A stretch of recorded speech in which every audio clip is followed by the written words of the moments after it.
The 2018 Rolex Monterey Motorsports Reunion is being brought to you by Jaguar, the art of performance. By Haggerty, for people who love cars. By Nissan, innovation that excites. And by the Motor Trend Group.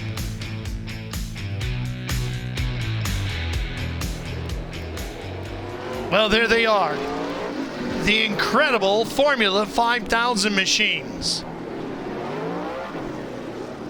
A very unique design and a whole bunch of thunder. Look at the names of the drivers that'll be competing here as we celebrate this unique category. Race machines from 1968 to 1976. Big tires, tall air boxes on some. Lots of thunder as we get ready to go. And a huge field of cars. Close to 50 Formula 5000s registered to race here this week. Well, what happened here, Ralph, is in the U.S. we had the Formula 5000 in the summer. All these cars went down under to Australia and New Zealand for the Tasman Series in the wintertime. And when Formula 5000 kind of petered out as a Pro Series here, that's where most of these cars ended up. And so many of these Aussies and New Zealanders are here to run with us and celebrate the 50th anniversary of 5000 this weekend. Here we go. Get ready. This could be one of the highlights of Sunday at Laguna.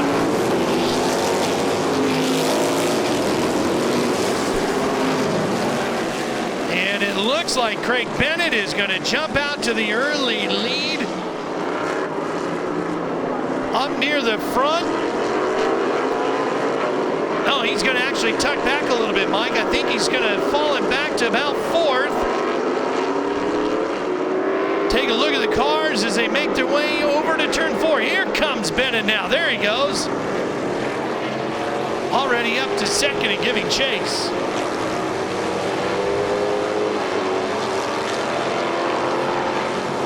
Five-liter V8s, very similar to what was run in the Trans Am Series, but way, way more tire. You know what? I was right the first time. It is Bennett out front. Yes. He did jump out front by Jackie Oliver.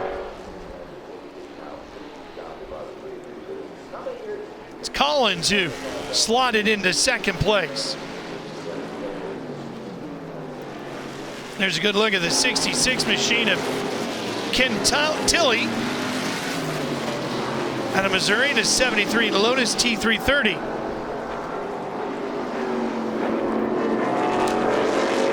That's that number 66 machine, the red one.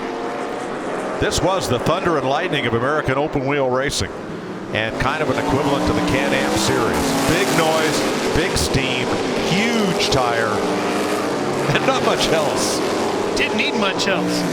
That was plenty to attract thousands of race fans on a weekly basis to the events. Bruce Marco out of San Marcos in a Chevron, a 73 car, former Peter Gethin car.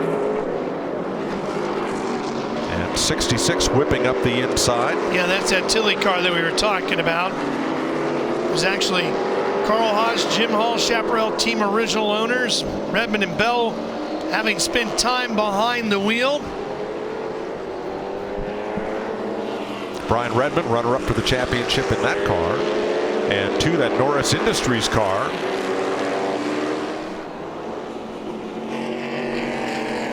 The 11, Ken Smith, that was an Interscope car for Danny Ungaius for many years, the one that Justin told us about during the pre-race.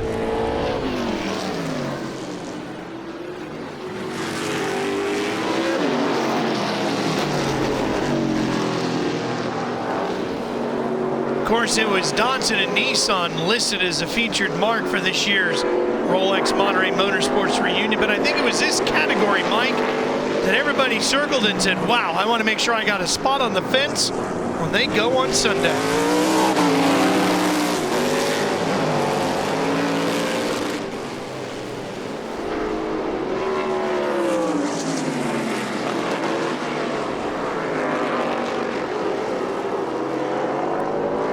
There's Bennett out front in his car.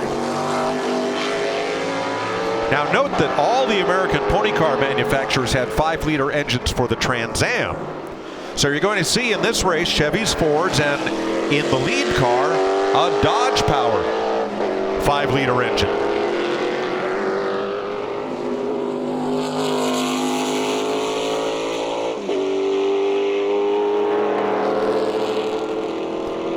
When Formula 5000 petered out in the U.S., many of these cars got full envelope bodies for the reconstituted Can-Am series.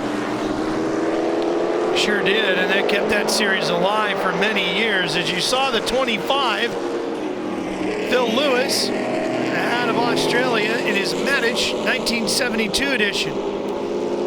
Named for Frank Matich, the designer and builder of those cars.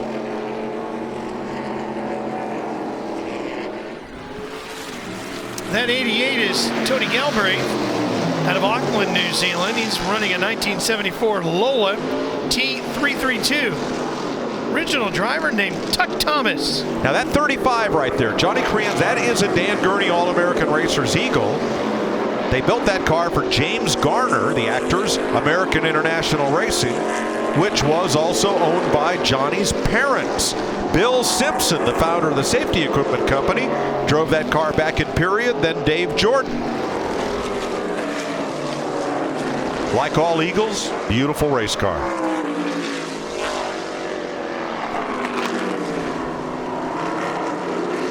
That 88 car we were telling you about a little while ago.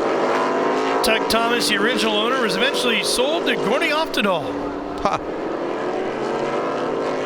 Noted owner in a variety of U.S. Pro Series, yep, including Trans Am and 5000.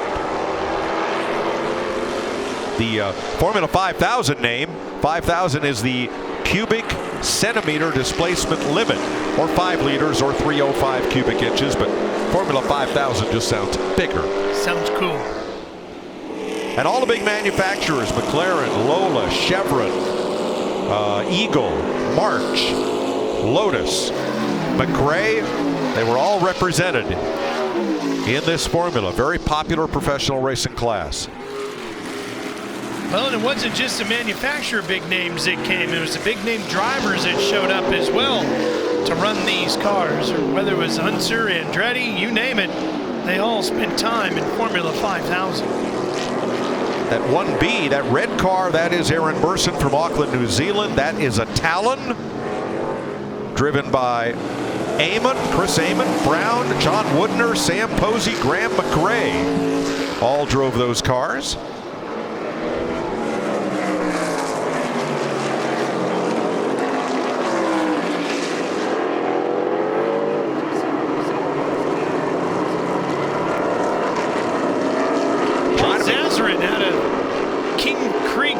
Australia in a 1974 Lola. That's that red number 24. First ran that car at Mid-Ohio back in June of 1974.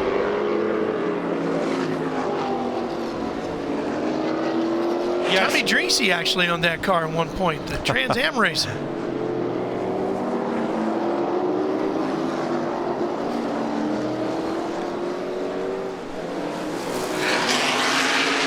Go down trackside. Here's Justin.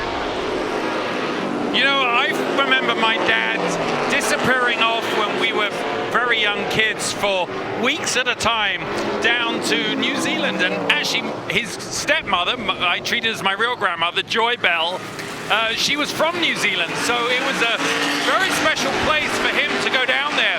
Of course, being thousands of miles away from home, and without the internet and phone calls costing about $5 a minute, the racing drivers from all over Europe really didn't keep in touch with their families that much, which led to all sorts of misbehavior down south, as they say. I swear my father has a couple more children down there, as do a lot of the other drivers, but it was a place where they went really to practice their craft, and that's why everybody went down there. And we've got some incredible pictures of literally Graham Hill, Mike Hailwood, my dad, Peter Revson, and everybody went down there. And as you know, Mike, it was a place where they could go and race.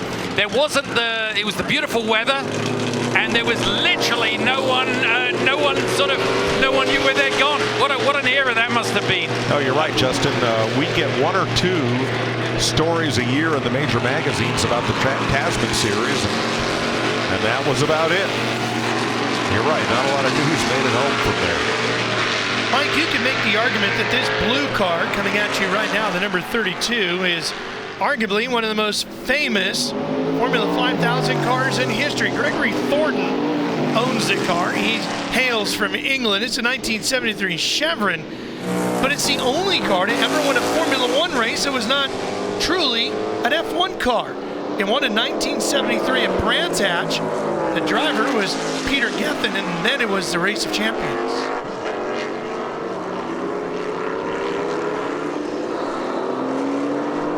I know a fella's got a bone to pick about one of those situations. His name is Bobby Allison, and he was one of two drivers to win a NASCAR Grand National race while not driving a Grand National car. He had a car in the lighter Grand Am division. They ran at Bowman Gray Stadium. He was the first car across the line. He got the trophy. He got the money. He didn't get credit for the win because he wasn't in a Grand National car. And you know, it's a point of contention between him and Darrell Waltrip to this day because they're tied on the win list. That's right. Getting a little bit of a battle maybe brewing for the lead. Bennett actually has a car in his rearview mirror, which he did not have at all yesterday in the Can-Am race. Well, the 51 looks like he's got his issues. Is that Burson? Peter Burson. Yeah. Yep. There we go. Charge up the hill is Bennett. Now he's got traffic to deal with. Look at this. Speaking of traffic, that's a group all running in around the 20th, back half of the 20s, but a gaggle of them. And here you, whoa! There. Oh! Not the suggested line unless you know you're coming out with the lead. Willis in a Lola T330, number 16, made quite a run there down the corkscrew. Brett Willis from New Zealand. That was a Carl Haas Lola. But here, I think these drivers do have to be a little careful about dirty air. You've got those front nose wings and a very large and very efficient rear wing on these cars.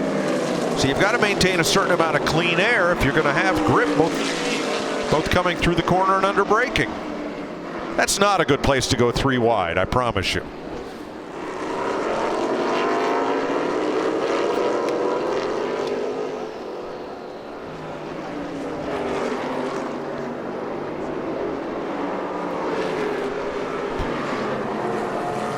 The Lola's pretty distinctive by their flat noses, like Galbraith's car and the one trailing. Willis, both Lolas, then the Talon, and then the Eagle, and a McLaren. I always loved the Lola. I thought it was a very pretty race car. That big, tall airbox.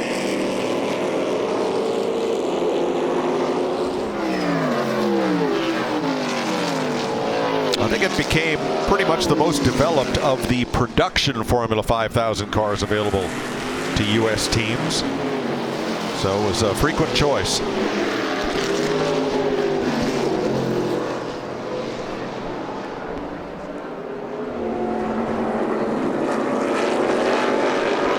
the Manage we were talking about earlier, 72 edition.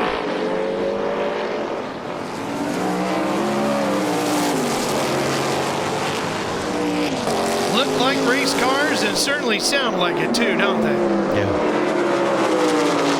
Graham McRae raced that car, and then a long list of Aussies and New Zealanders before Philip Lewis picked it up. There's Thornton in the 32, still holding on to 4th.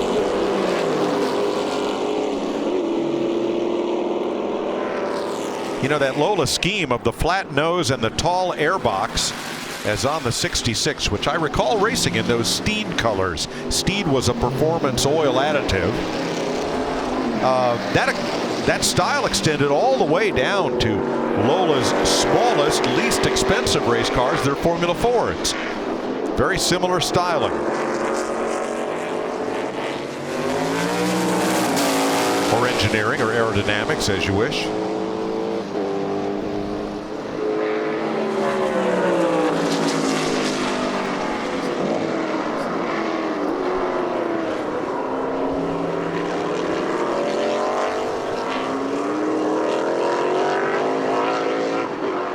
Well, maybe thinking about a move there. Backed off as they entered 3. Now he's going to hug it to the inside and complete the pass. And it looks like Thornton in the 32 is just giving up the fight.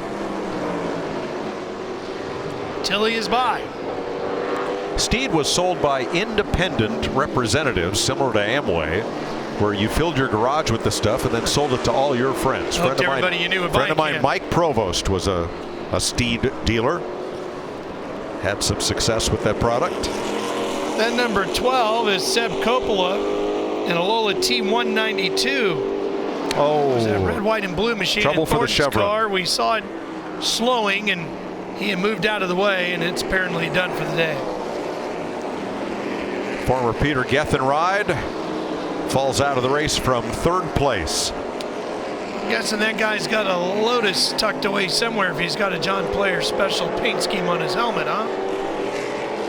Well, he's trying to do everything he can to nurse her off the edge of the racetrack as we look at the 14 of Russell Greer, a 1973 Lotus T332 that spent a lot of time racing down under in New Zealand and Australia from 1973 to 77. Well, we got a situation here. The Chevron at turn 5 tried to make it to the wreckers there on the outside of the corner, and the car stalled right at the edge of the asphalt, so waving yellow. You can't really dispatch a wrecker there to tow him off. Not a safe place for the safety workers unless they dispatch the safety car. And he's going to try to get out and then back in.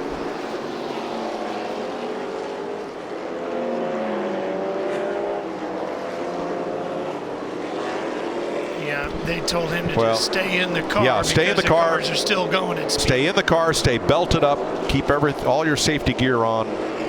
And that's not a place where cars under control are apt to go off the entrance of turn 5. So, but it means it's going to be a long plane ride back to Australia.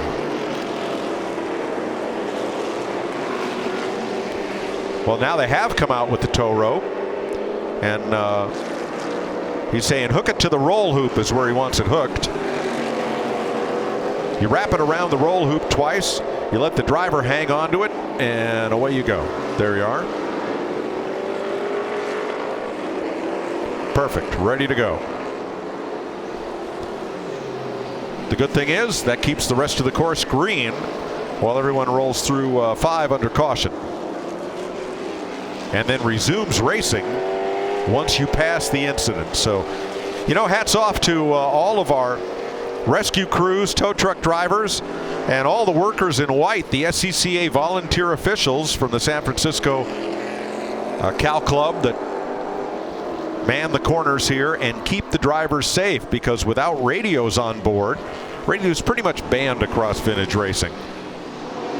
Those corner workers and those flags are the drivers' one means of communication to know that the track is safe for racing. There goes Craig Bennett, looking to add a win in the Formula 5000 category to his Can-Am victory yesterday, which took place in another shadow.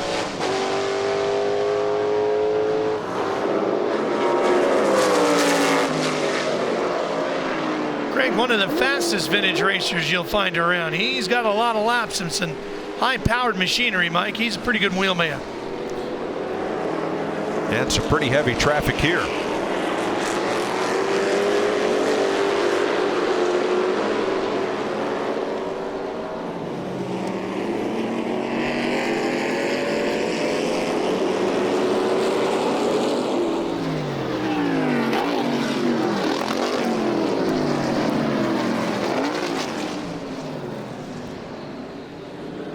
comes a pack down through the corkscrew. Some moves being made in there. You see that yellow 51 with some red striping to it.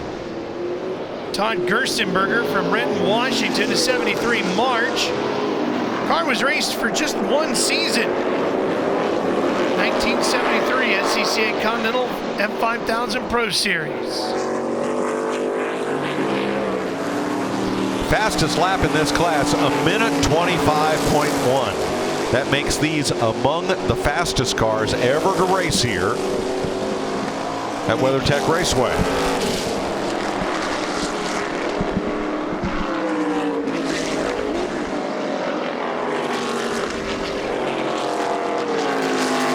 A little tight there coming off of 2.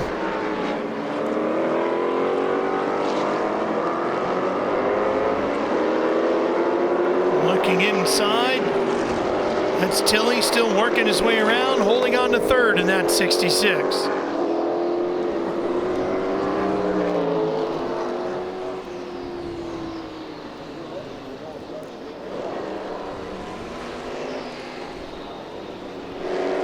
Should be getting down near the end of this one, Mike. Scheduled 20 minutes. That's a big brave pass going up the hill to the corkscrew. That's blind entry to that corner.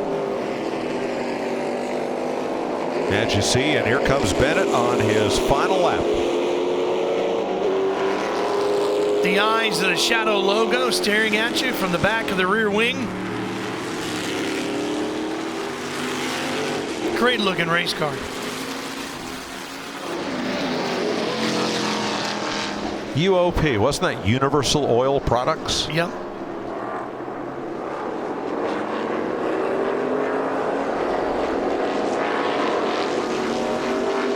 Oh, he's going to dive inside, trying to get around one more lap car as he makes his way to the checkered flag. Got to clear traffic, get a good picture here. Well, the Eagle just in front of him in 13th place would mean 13 cars finishing on the lead lap here. Bennett will take the win. Craig Bennett. Another solid run for him this weekend. The Rolex Monterey Motorsports Reunion.